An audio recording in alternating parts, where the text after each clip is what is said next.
Excelentíssimo senhor presidente da República, Jair Messias Bolsonaro, excelentíssimo senhor presidente do Senado Federal, senador Davi Alcolumbre, excelentíssimo senhor presidente da Câmara dos Deputados, deputado federal Rodrigo Maia, excelentíssimo senhor procurador-geral da República, doutor Augusto Aras, ministros do Supremo Tribunal Federal, presidente do Superior Tribunal de Justiça, ministro Humberto Martins, na pessoa de quem cumprimento os senhores ministros do Superior Tribunal de Justiça, presidente do Tribunal Superior do Trabalho, ministra Cristina Peduzzi, conselheiro Luiz Fernando Keppen, na pessoa de quem cumprimento os senhores conselheiros e conselheiras do Conselho Nacional de Justiça, presidente do Tribunal Regional Federal da Primeira Região, Ítalo Fioravante Sabo Mendes, ministro de Estado de Justiça e Segurança Pública, André Mendonça, na pessoa de quem cumprimento todos os ministros de Estado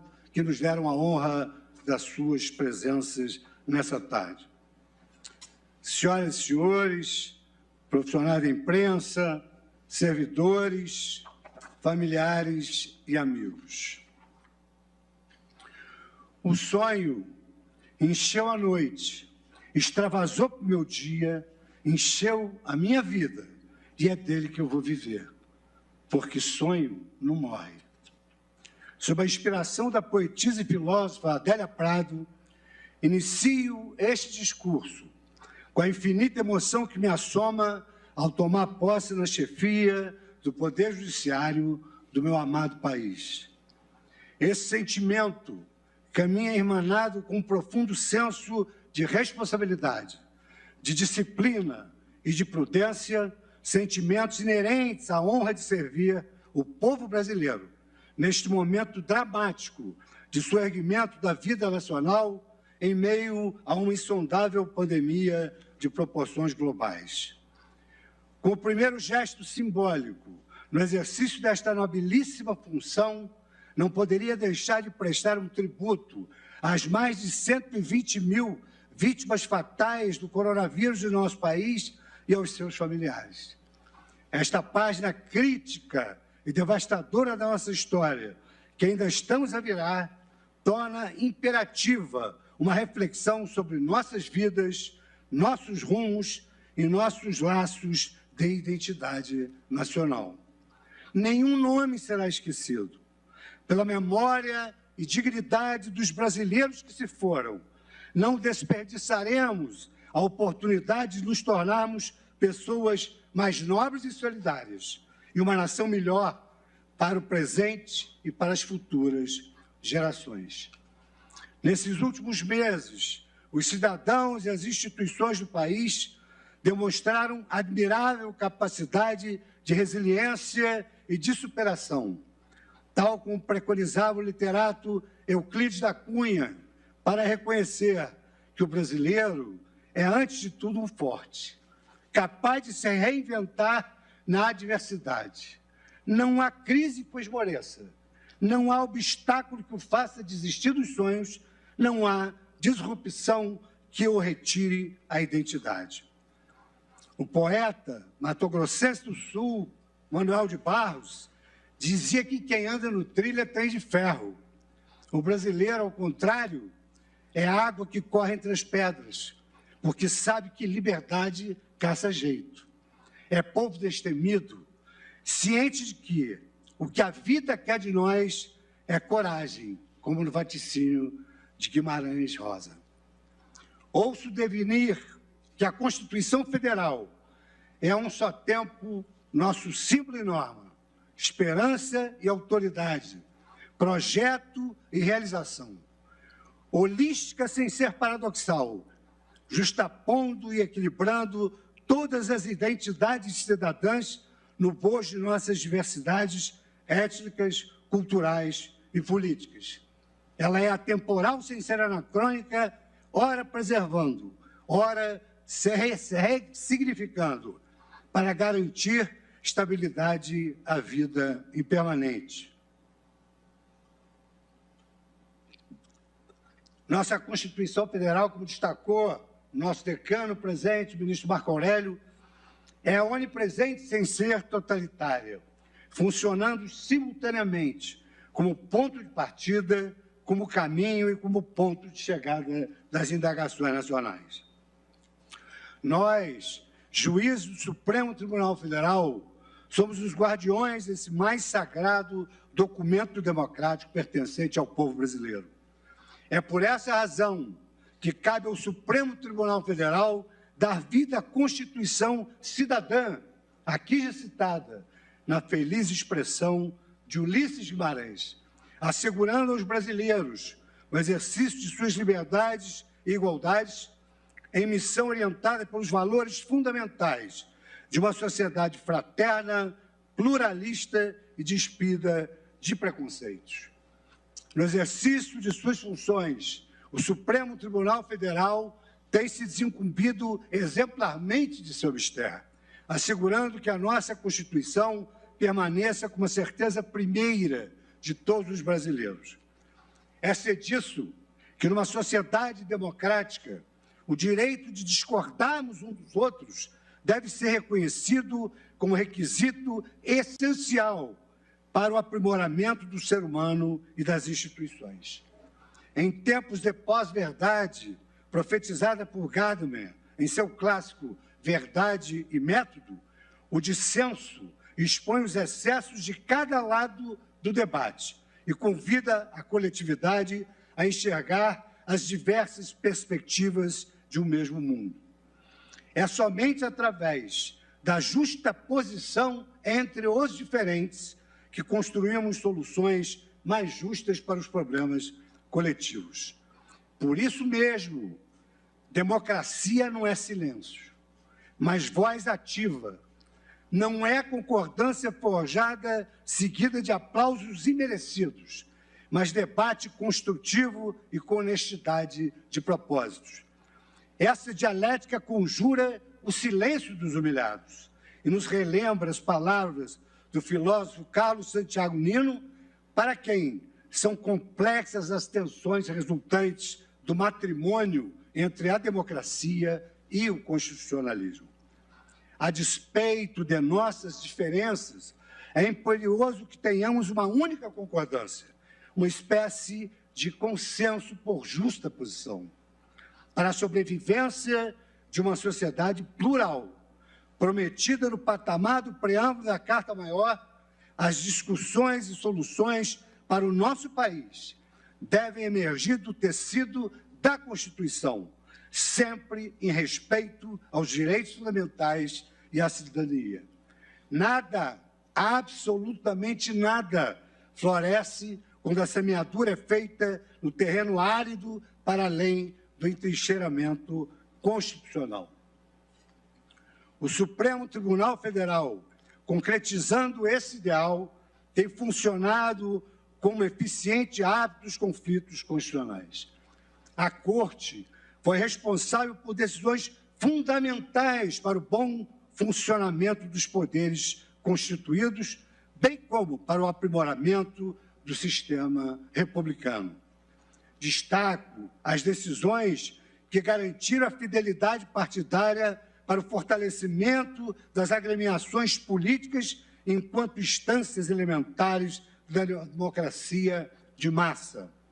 Destaco a vedação ao nepotismo, prática de todo inconciliável com a moralidade e a constitucionalidade que a nossa Carta Maior destaca. Destaco ainda a iniciativa do Supremo Tribunal Federal ao proferir a constitucionalidade da Lei da Ficha Limpa, iniciativa popular que resultou da intolerância nutrida pela sociedade brasileira em relação à corrupção e à má gestão dos recursos públicos. No plano da cidadania, o Supremo Tribunal Federal assumiu posição importante na garantia das liberdades individuais e na promoção da igualdade material. A Corte elaborou no resgate de identidades historicamente vulneráveis, reconhecendo os direitos dos povos indígenas e dos afrodescendentes nas ações afirmativas em prol das minorias étnicas.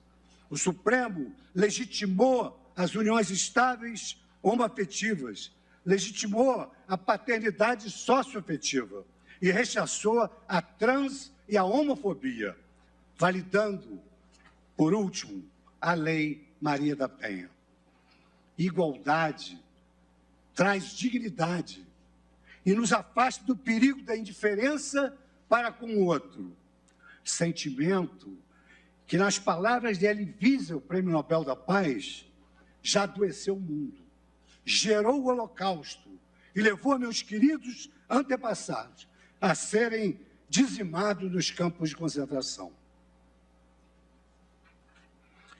Calcado nesses antecedentes juspolíticos, preservaremos à frente da nossa Suprema Corte a sua função precípua como instituição de jurisdição maior, defendendo a nossa Constituição, seus valores morais e suas razões públicas, conjurando de nossas deliberações temas mais afeitos aos demais poderes. Meu norte será a lição mais elementar que aprendi ao longo de décadas no exercício da magistratura, a necessária deferência aos demais poderes, no âmbito de suas competências, combinada com altivez e vigilância na tutela das liberdades públicas e dos direitos fundamentais. Afinal, o mandamento da harmonia entre os poderes não se confunde nem com contemplação e nem com subserviência. As 3 últimas décadas testemunharam as deliberações valiosas do Poder Judiciário, notadamente do Supremo Tribunal Federal, na consolidação e avanço do processo democrático e social e no resguardo dos direitos fundamentais e das regras do jogo democrático. Se assim o é, também não se podem desconsiderar as críticas em vozes mais ou menos nítidas e intensas de que o Poder Judiciário estaria se ocupando de atribuições próprias dos canais de legítima expressão da vontade popular, reservada apenas aos poderes integrados por mandatários eleitos. Em referência a tal juízo de censura, é comum o emprego das expressões judicialização da política, ativismo judicial. Esse é um aspecto da jurisdição que, como juiz, me é muito caro e preocupante. Assistimos cotidianamente o Poder Judiciário ser instado a decidir questões para as quais não dispõe da capacidade institucional. Mais ainda, a cláusula pétrea de que nenhuma lesão ou ameaça deva escapar à apreciação judicial erigiu uma zona de conforto para os agentes políticos. Em consequência, alguns grupos de poder que não desejam arcar com as consequências de suas próprias decisões acabam por permitir a transferência voluntária e prematura de conflitos de natureza política para o Poder Judiciário, instando os juízes a plasmarem provimentos judiciais sobre temas que demandam um debate em outras arenas que não o judiciário. Essa prática tem exposto o Poder Judiciário, em especial o Supremo Tribunal Federal, a um protagonismo deletério, corroendo a credibilidade do tribunal quando decide questões permeadas por desacordos morais que deveriam ter sido decididas no seio do Parlamento brasileiro. Essa disfuncionalidade desconhece que o Supremo Tribunal Federal não detém o monopólio das respostas, nem é o legítimo oráculo para todos os dilemas morais, políticos e econômicos de uma nação. Tanto quanto possível, os poderes legislativo e executivo devem resolver interna corporis seus próprios conflitos e arcar com as consequências políticas de suas próprias decisões. Imbuído dessa premissa, conclamo os agentes políticos, os atores do sistema de justiça aqui presente, para darmos um basta na judicialização vulgar e epidêmica de temas e conflitos em que a decisão política deva reinar. Trata-se de compromisso que se revela fundamental essa defesa para a sustentabilidade de nossa democracia, para a autoridade de nossa Constituição e para a harmonia entre os poderes.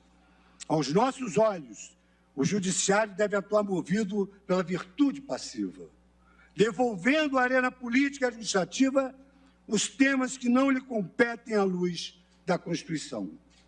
Que, quando excepcionalmente assumir esse protagonismo, o Judiciário poderá, em lugar de intervir verticalmente, atuar como catalisador e indutor do processo político-democrático, emitindo incentivos de atuação e de coordenação recíproca às instituições e aos atores políticos.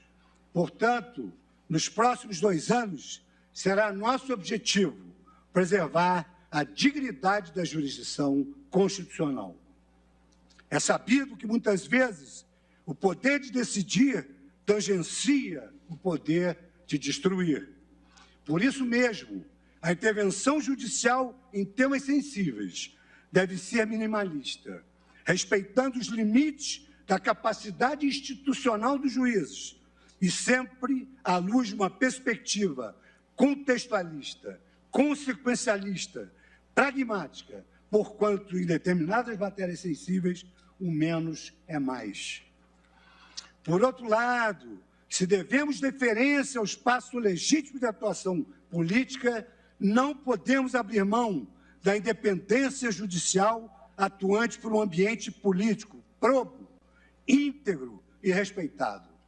De forma harmônica e mantendo um diálogo permanente com os demais poderes, o Judiciário não hesitará em proferir decisões exemplares para a proteção das minorias, para a proteção da liberdade de expressão, para a proteção da liberdade de imprensa e para a preservação da nossa democracia e do sistema republicano de governo. Igualmente, não mediremos esforços para o fortalecimento do combate à corrupção que ainda circula de forma sombria em ambientes pouco republicanos em nosso país. Como no mito da caverna de Platão, a sociedade brasileira não aceita mais o retrocesso à escuridão. E nessa perspectiva, não admitiremos qualquer recuo no enfrentamento da criminalidade organizada, da lavagem de dinheiro e da corrupção. Aqueles que apostam na desonestidade como meio de vida não encontrarão em mim qualquer condescendência, tolerância ou mesmo uma criativa exegese do direito. Não permitiremos que se obstruam os avanços que a sociedade brasileira conquistou nos últimos anos, em razão das exitosas operações de combate à corrupção, todas autorizadas pelo Poder Judiciário brasileiro, como ocorreu no Mensalão e com a Operação Lava Jato. Os senhores ministros, os senhores presentes, inicio uma rápida digressão sobre o nosso plano de gestão, uma prestação de contas aos meus eminentes colegas. Nas últimas décadas, o Poder Judiciário tem refletido acerca da sua própria natureza e dos resultados que tem oferecido à sociedade. Governança, eficiência, inovação tecnológica e transparência são vetores estratégicos odiernos que impulsionam a diversificação do modo de se pensar e de se fazer justiça no Brasil. Nossa gestão no Supremo Tribunal Federal e no Conselho Nacional de Justiça compreenderá 5 eixos de atuação. São eles: a proteção dos direitos humanos e do meio ambiente, a garantia de segurança jurídica conducente à otimização do ambiente de negócios do Brasil, o combate à corrupção, ao crime organizado e à lavagem de dinheiro, com a consequente recuperação de ativos para o nosso país, o incentivo ao acesso à justiça digital e o fortalecimento da vocação constitucional do Supremo Tribunal Federal. Todos esses eixos encontram-se alinhados aos Objetivos de Desenvolvimento Sustentável da Agenda 2030 da Organização das Nações Unidas.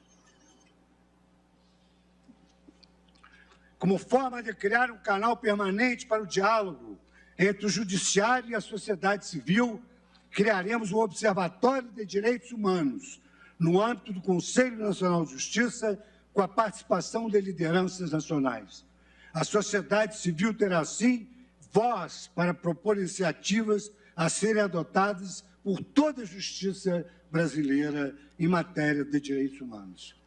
A vocação constitucional stricto sensu do Supremo Tribunal Federal merecerá especial atenção nos próximos 2 anos, porquanto não se justifica, como aqui assentou ontem o nosso estimado amigo e presidente Dias Toffoli, não se justifica que sejamos a Corte Suprema que mais julga processo em todo o mundo. Em 2019, foram 115.603 processos julgados, 115.000, em contraposição, por exemplo, aos 70 casos julgados pela Suprema Corte americana. Julgar muito não significa necessariamente julgar bem. Por isso, o gerenciamento dos precedentes a que se referiu nosso decano, ministro Marco Aurélio, o monitoramento de sua correta aplicação pelas demais instâncias do Poder Judiciário permitirá a redução expressiva do número de ações que chegam desnecessariamente ao Supremo Tribunal Federal. Essa mudança permitirá reposicionar cada vez mais o Supremo Tribunal Federal como uma corte eminentemente constitucional. As inovações tecnológicas entrarão em cena para a transformação revolucionária da prestação jurisdicional, sem olvidar a coexistência com o trabalho humano. Temos sido simultaneamente espectadores e protagonistas de uma das maiores transformações da história da humanidade, o sepultamento da era tecnológica e o resplandecer da era digital, em que o Big Data se torna a fonte principal de produção de dados públicos. Em nível global, e é importante que se diga, o Poder Judiciário brasileiro está na vanguarda desse processo. As excelentes gestões dos presidentes do Supremo Tribunal Federal e do CNJ, que me antecederam, ainda integrantes dessa corte, criaram bases tecnológicas para, doravante, consolidarmos a revolução digital do Poder Judiciário. Nos próximos 2 anos, daremos passos largos em direção ao acesso à justiça digital amplo e restrito, em tempo real, para todos os brasileiros. O Supremo Tribunal Federal caminha para se tornar a primeira Corte Constitucional do mundo 100% digital, com perfeita integração entre a inteligência artificial e a inteligência humana para oferecimento online de todos os seus serviços. Nos próximos dias, com amparo na Lei de Inovação Tecnológica, lançaremos o Inova STF, um laboratório que reunirá desenvolvedores computacionais, estatísticos, juristas e pesquisadores em ambiente único e inovador para juntos arquitetarem soluções de tecnologia jurisdicionais, inclusive com a integração às startups em todo o país. Na primeira instância, criaremos juízos 100% digitais, em que todos os atos processuais serão realizados de forma eletrônica e remota, e com juízes acessíveis a todos os jurisdicionados, sem a necessidade de uma estrutura física para o seu suporte. Eis a era digital antevista por Eric Hobsbawm, em que fóruns deixam de ser espaço físico para se tornarem serviços prestados online. O programa Justiça 4.0 do CNJ intensificará esse movimento disruptivo, por meio da eliminação de cargas precatórias, ampliação de audiências telepresenciais, criação do domicílio digital e incentivo a soluções alternativas de conflito em plataformas eletrônicas, entre diversas outras iniciativas.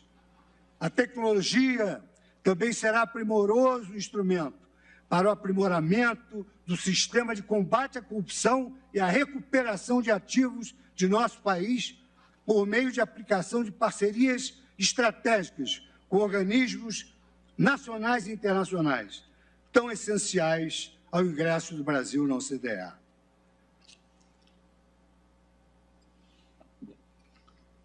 A preocupação desta gestão que se inicia também é a de que o Poder Judiciário atue para proporcionar a segurança jurídica necessária para a estabilidade e a prosperidade do país.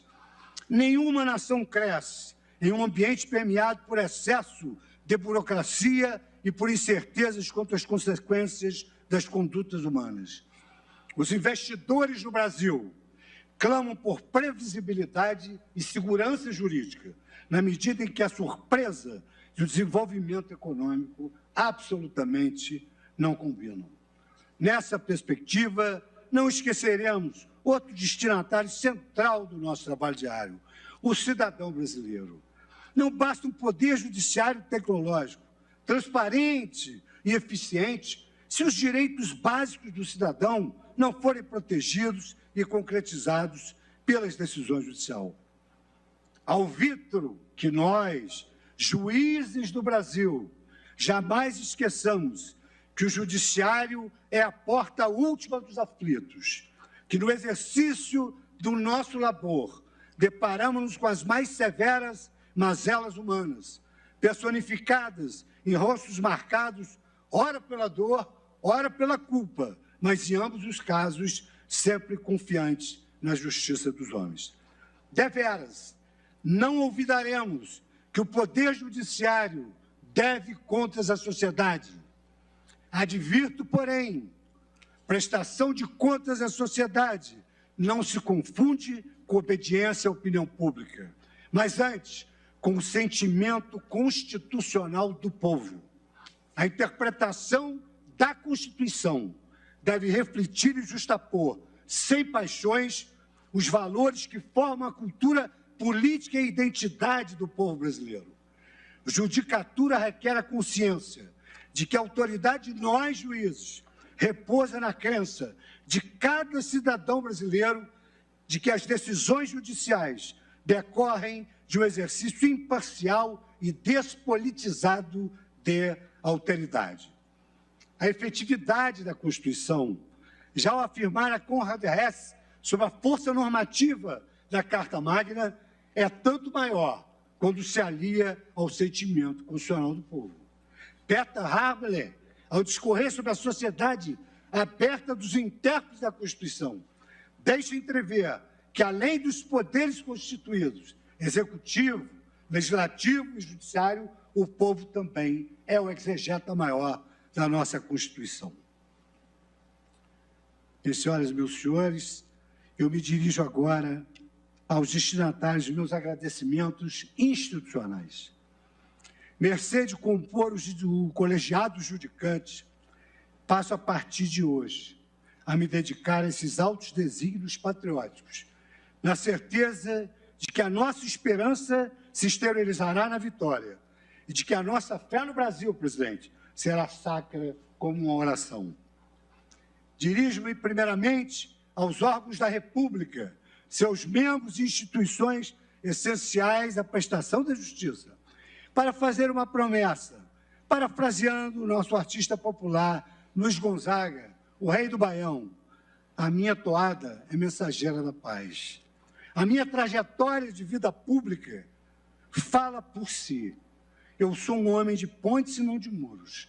Segui à risca a lição poética da goiana Cora Coralina e fiz a escalada da montanha da vida, removendo pedras e plantando flores.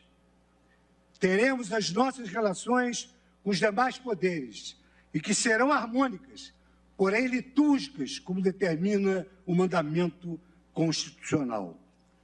Aos meus colegas, meus queridos colegas, ministros do Supremo Tribunal Federal, de ontem, de hoje e de sempre, eu presto a profissão de fé, de que não economizarei esforços para manter a autoridade e a dignidade desta Corte, conjurando as agressões lançadas pelos descompromissados com a pátria e com o povo do nosso país.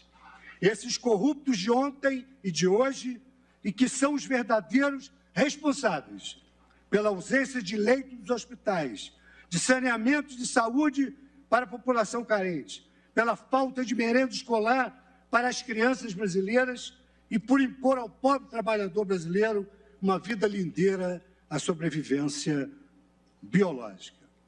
Muito humildemente, sei que nenhum, absolutamente nenhum, desses nobres desígnios anunciados é alcançável em voo solo. Assim como os poderes da República devem ser harmônicos entre si, a harmonia também deve reinar internamente na nossa Corte. Todos os objetivos aqui enumerados serão alcançáveis por uma administração colegiada do nosso tribunal, da nossa Suprema Corte. Sei que conto com o apoio e a colaboração de Vossas Excelências. Ministro Celso de Mello, nosso decano e a nossa constante inspiração que nos assiste por videoconferência. Ministro Marco Aurélio Mello, também nosso decano, o verdadeiro artesão da solução dos casos subjúdice. Ministro Gilmar Mendes, a cultura a serviço da nação. Ricardo Lewandowski, o tutor do federalismo moderno. Carmen Lúcia, a precursora dos novos perfis do direito administrativo. Dias Toffoli, destinatário das palavras especiais que advirão. Rosa Weber, uma humanista a serviço do direito. Luiz Roberto Barroso, intelectual e jurista interdisciplinar, cujas palavras especiais também advirão. Luiz Edson Fachin, intransigente defensor da filosofia constitucional. E Alexandre de Moraes, jurista de incomparável experiência na vida pública. O Supremo Tribunal Federal há de ser unívoco nas suas manifestações justpolíticas e mesmo na salutar divergência, há de ostentar coesão de ideais e de força capaz de repudiar, em uma só voz, eventuais atentados à ordem democrática. A importância da união de uma corte foi exposta de forma lúdica e poética pelo cientista político e processualista Piero Calamandrei. Diz o mestre, a independência dos juízes, isto é, aquele princípio institucional pelo qual, no momento em que julgam, eles devem sentir-se desvinculados de toda e qualquer subordinação hierárquica, é um duro privilégio que impõe a quem o desfruta a coragem de ficar a sós consigo mesmo, frente a frente, sem se esconder atrás do biombo da ordem superior. Por isso, o caráter do colegiado, que costuma ser considerado como garantia de justiça para os réus, talvez tenha sido concebido, antes de mais nada, para o conforto de nós juízes, para dar aos juízes um pouco de companhia na solidão da sua independência. Dirijo-me agora à minha equipe, que há 9 anos lealmente me acompanha, prestando o suporte necessário para que essa árdua caminhada se torne mais leve e aprazível. Tenho amor por todos e comedimento para não cometer nenhuma falha, e por isso peço vênia para não citar nenhum nome. Agradeço ao corpo de funcionários do Supremo Tribunal Federal e do Conselho Nacional de Justiça que passo a pertencer, pedindo o voto de confiança para que juntos realizemos um trabalho transformador. Passo agora às homenagens especiais. E destaco o ministro Dias Toffoli, que a empreitada de administrar o judiciário, que o destino ora me submete, atenua-se pela exemplar e magistral atuação de Vossa Excelência e de sua equipe. Da alegria à pandemia, Dias Toffoli não poupou esforços para incrementar a transparência, a eficiência e a responsabilidade do Poder Judiciário, eixos estratégicos de sua gestão. E como demonstração de um profundo comprometimento com a coisa pública, Dias Toffoli permitiu de maneira incondicional que a fase de transição tão crucial se iniciasse e ocorresse de maneira cordial, liana e eficiente. Agradeço ao ministro Marco Aurélio as generosas palavras, frutos da nossa antiga convivência, de seu dedicado estímulo, isso é muito importante, ministro Marco Aurélio, seu dedicado estímulo para que eu alcançasse uma cadeira no Superior Tribunal de Justiça, etapa da minha carreira, que após 11 anos de convivência no Tribunal da Cidadania, usufruindo da companhia dos eminentes colegas aqui presentes e do saudoso Teori Zavascki, pavimentasse a minha chegada à Suprema Corte. Vossa Excelência tem uma imensa responsabilidade pela minha chegada ao Supremo Tribunal Federal e ao posto que ora alcanço.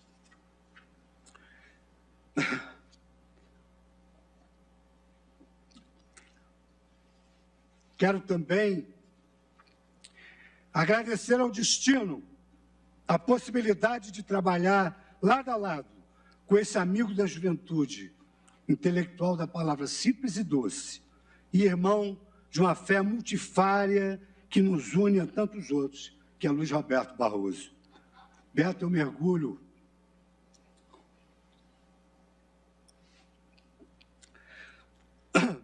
no nosso passado acadêmico e comemoro que nossos caminhos são um só caminho. Nossas almas, uma só alma. Essas mesmas palavras que eu proferi quando juiz de direito e juiz celebrante do seu casamento com a querida Teresa. E essas bênçãos, elas colocam novamente ao meu lado uma mulher que se destaca no universo feminino pela sua cultura, pela sua postura, pela sua sobriedade, e que me dará o amparo eficiente da sua presidência, tal como fizera no TSE. Já foi minha vice-presidente do TSE e quis o destino agora que Vossa Excelência, mais uma vez, me acompanhasse, ministra. Com a sua licença, minha querida Rosinha. Minhas senhoras e meus senhores, o cantor e compositor Fagner, que nos brindou com uma versão tão brasileira quanto nordestina do hino da nação brasileira, ele, numa de suas canções, traz uma estrofe na qual afirma: só acredito no homem que chora e que sonha. Esse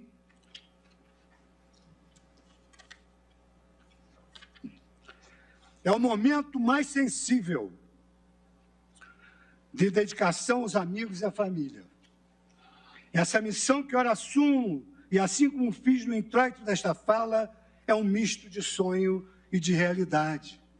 Eu aprendi com a vida, desde cedo, que a maior capacidade do ser humano é transformar os seus sonhos em realidade. Na minha visão, os sonhos são o bálsamo da vida e o alimento da esperança. Sonhar acordado é vislumbrar o destino que nossos corações desejam. Fernando Pessoa, que valia por uma literatura inteira, nos seus belos poemas enunciava: sonhando sempre eu não tinha sonhado, que nesta vida sonha-se acordado e que neste mundo a sonhar se vive. Essa inspiração lúdica prepara meu espírito para agradecer, em primeiro lugar, as palavras do Procurador-Geral da República, que me fez fazer um mergulho no meu passado e rememorar meus tempos de Ministério Público, que hoje marca, com tintas fortes, o meu currículo. Procurador-Geral da República, doutor Aras. As palavras desse jovem, Felipe Santa Cruz, advogado, que me faz relembrar a minha família inteira, toda a minha família de advogados. Meu falecido pai, minhas irmãs, meus filhos. E a advocacia, assim como a justiça, é um sacerdócio. Nós dedicamos as nossas vidas em prol da justiça, em prol da vida das pessoas que sofrem, da esperança dos que tentam viver. Agradeço os meus amigos que forjei no Ministério Público do Estado do Rio de Janeiro, no Tribunal de Justiça do Estado do Rio de Janeiro, no Superior Tribunal de Justiça, aqui hoje presente, com tantos amigos queridos, para não cometer nenhuma injustiça, vou nominar Hamilton Carvalhido, meu querido Hamilton Carvalhido.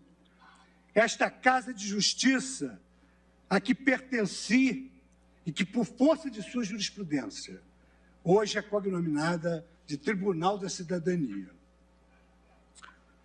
Quero também agradecer à comunidade do jiu-jitsu, esporte que me dedico por mais de 40 anos e que me transmitiu lições de coragem, disciplina e saúde.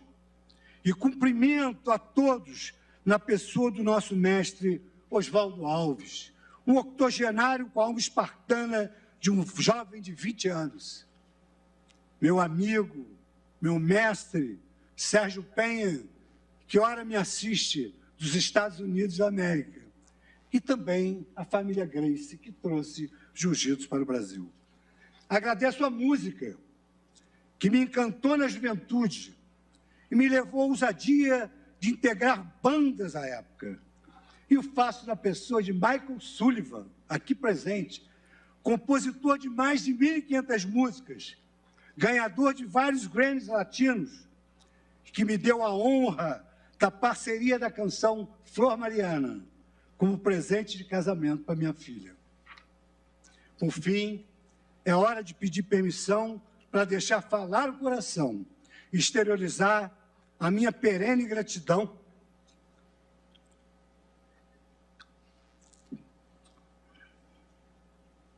à minha família. Momentos em que os nossos olhos não traem o nosso coração de fé.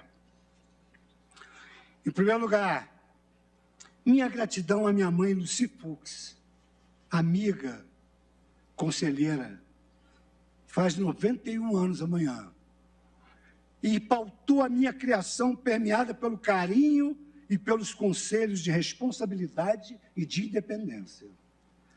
Luiz Alberto Pi, na sua obra Olhar Acima do Horizonte, discorre psicanaliticamente que as palavras que uma mãe fala para os seus filhos nunca saem de suas mentes. Ter ouvido da minha mãe, após o meu discurso de posse na magistratura, que o atributo que ela mais admirava em minha personalidade era a minha independência, fez de mim um homem corajoso, um homem de diferentes maledicências, altivo com os opulentos, mas caridoso com os indigentes. Agradeço ao meu porto seguro,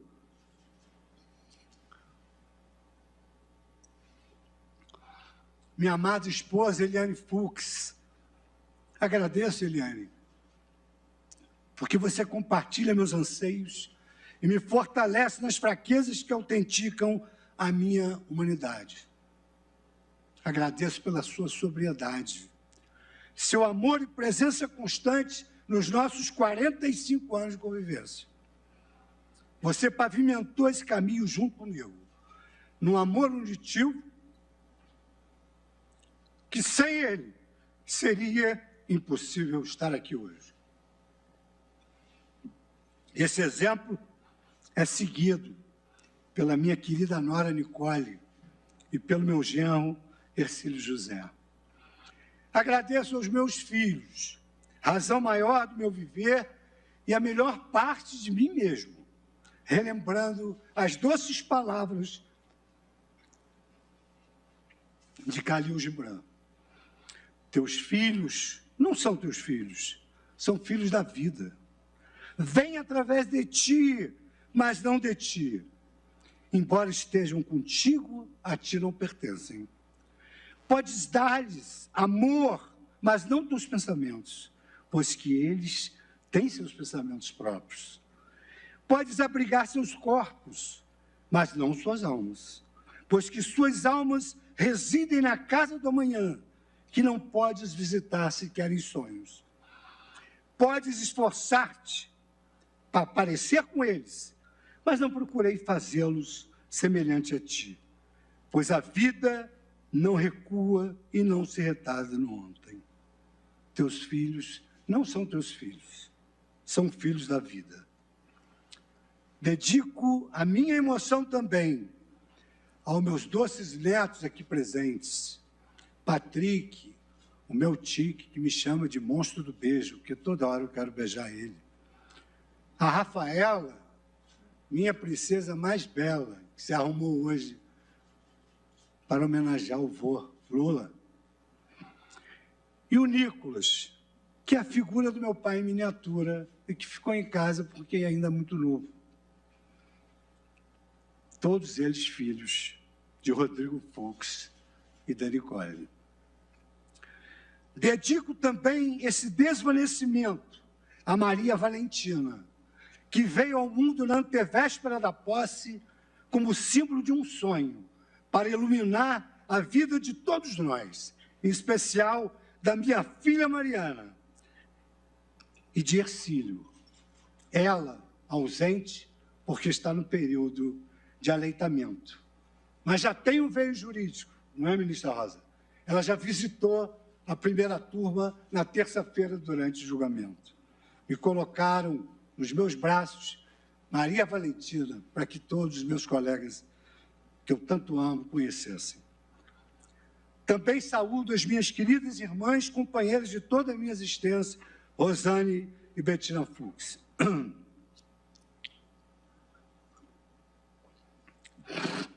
Por fim, ergo a minha voz com a sensação dúbia de alegria e saudade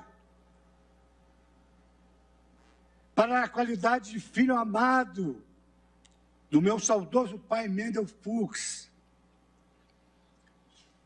cuja figura está ali na primeira fila, tal como ele fazia em todos os meus concursos, em todas as minhas posses, me acompanhava em todos os momentos. Era amigo dos meus amigos. Todos os meus amigos conhecem Dr. Mendel Fux. Eu trouxe o retrato dele aqui também. Não sabia dessa surpresa. E queria agradecer ao meu pai, porque ele foi um grande educador enquanto vivo. E agradecer a ele a sua presença nas minhas preces noturnas depois da sua partida. Agora, mais simples ainda, consigo enxergá-lo aqui na primeira fileira. Como ele sempre fazia nas minhas empreitadas, durante a minha caminhada no magistério e na magistratura, nesse culminante momento da minha carreira de magistrado, agradeço a ele pelo conselho mais relevante da minha existência, movido pelo seu sentimento de amor ao Brasil. O ano era 1977, era noite.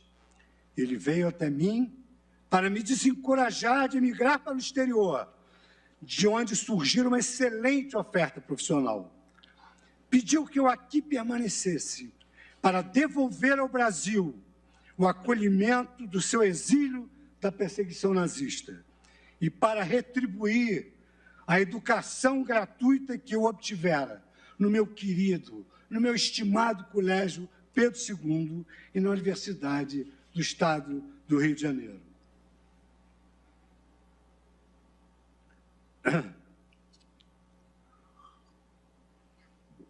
Hoje, eu acordei com a sonoridade daquela voz firme e aquele olhar profundo.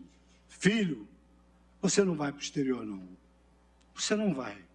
Você vai ficar aqui para devolver ao Brasil tudo que este país fez pela nossa família. Eu rogo, Pai,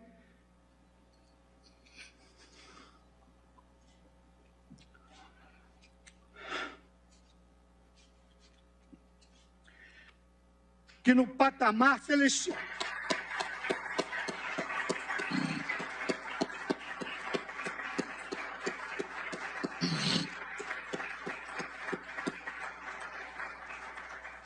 Eu rogo, Pai, que no patamar celestial que você se encontra, possa assistir a este momento, gerado pelo amor por este país, que aprendi com a sua devoção ética ao Brasil.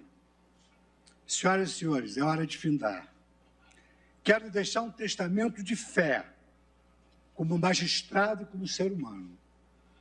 Como magistrado, meu olhar à semelhança do nosso decano sobre o Brasil e sobre o Poder Judiciário é otimista, ministro Marco Aurélio.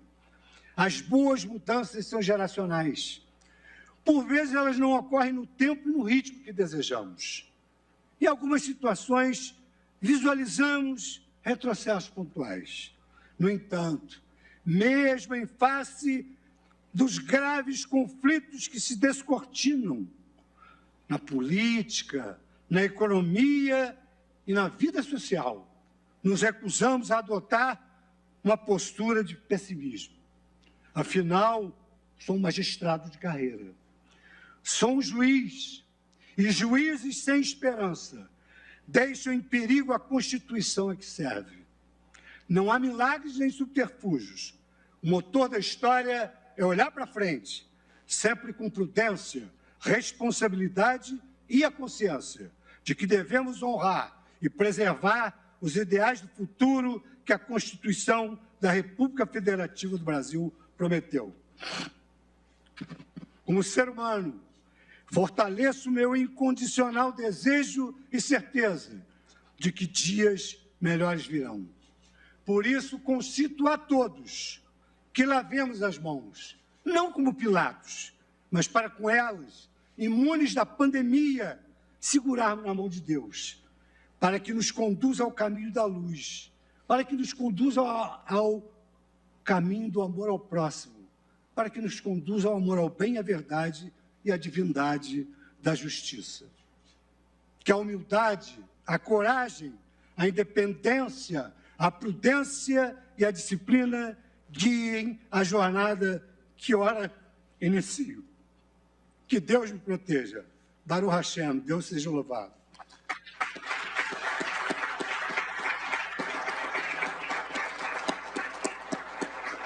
Vai chamar.